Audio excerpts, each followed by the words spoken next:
Ayan, panibagong vlog na naman tayo dito sa Metro Manila Subway Station na ginagawa.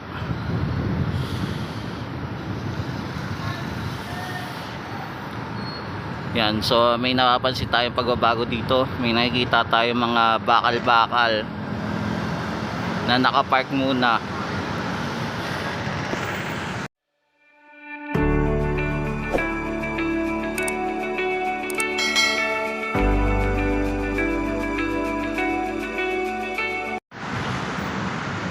Hello guys, welcome ulit sa ating channel. Ito ulit si JR Doria TV. So panibagong vlog na naman po tayo para sa Metro Manila Subway dito sa Quezon Avenue, corner EDSA. So silipin ulit natin itong Metro Manila Subway dito sa Quezon Avenue, kung saan ginagawa ang Quezon Avenue Station. So tara, simulan ulit natin mag-ikot. So ngayon ay Sunday ulit, January 28, 2024. So tara, ikot ulit tayo. Yan, mapapansin natin, giba na pala yung gusali dito. Yung natitirang gusali na nandito na nakatayo. Mukhang malapit na talaga magsimula itong Metro Manila Subway, no? Dito sa Quezon Avenue.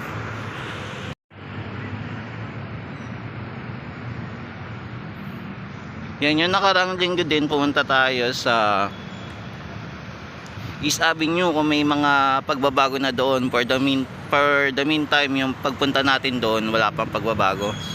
So ganun pa rin, makikita lang natin sticker. So hindi katulad dito sa Quezon Avenue, totally sinira na yung mga puno, mga building, pati billboard tanggal na.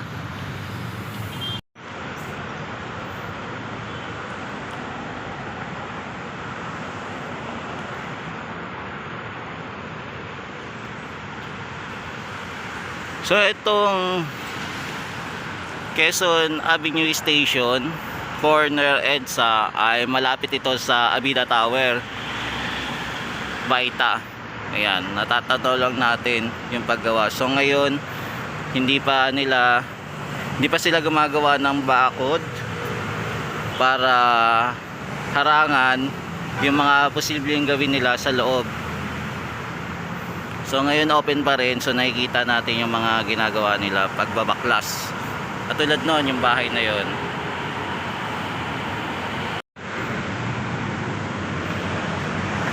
So dito sa area na to nakaharang, hindi tayo pwede masyadong lumapit.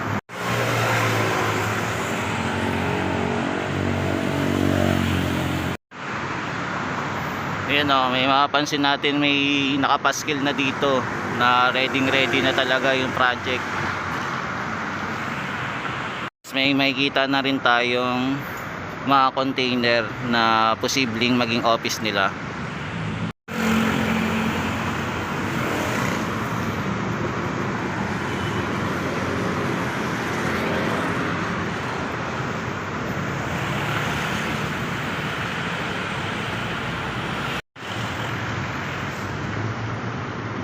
Yan, danger, demolition and work.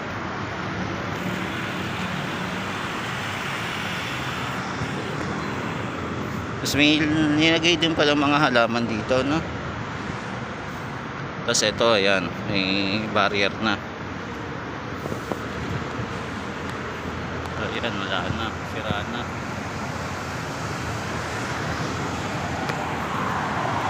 Direct. So sana tuloy-tuloy yung project dito, tapos pwede natin balik-balikan kung ano yung mga kaganapan dito sa area na to.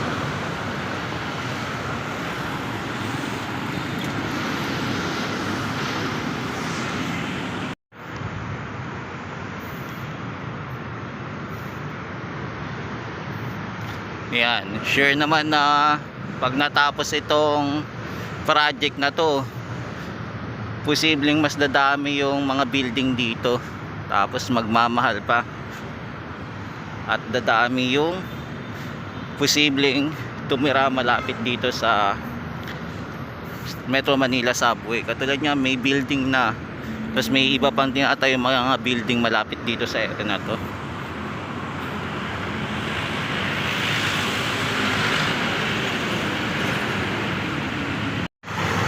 Yan o. Ito yung napansin natin kaganina, mga hile-hilerang bakal. Yan, hindi lang natin alam kung saan to gagamitin. Pero ang dami nila, di ba? Sa along Quezon Avenue, eto may nakapaskil din dito para sa project ng Metro Manila Subway, Quezon Avenue Station. So yung kaganina nakita natin doon sa kabila, sa may EDSA naman part. So nag-post din sila. Yan. Yan, so matatanaw din natin meron panibagong signage dito na papuntang North Avenue, Monumento at saka Soler Note.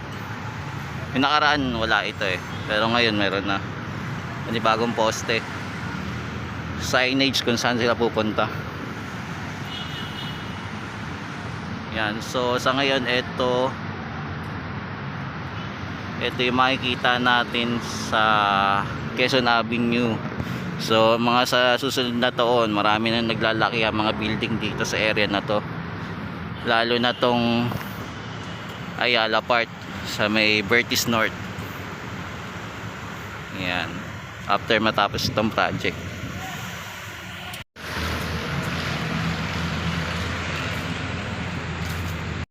Yan, napansin din natin may malalim na hukay dito, sobrang lalim. So ito dahil siguro sa billboard na sobrang lalim yung pagkakabaon ng poste na ito.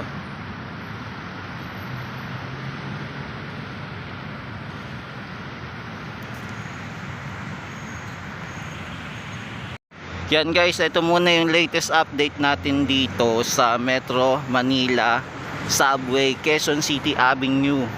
So next time balikan ulit natin para masilip ulit natin kung ano yung latest update dito, kung ano naman yung mga pagbabago o ano yung mga dadalhin nilang equipment para sa mga kailangan nilang construction materials para dito sa Metro Manila Subway project nila. So maraming salamat po. Ito po ulit si JR Doria TV. Ingat po kayo lagi, mahalin natin ang Pilipinas. God bless po. Maraming salamat po.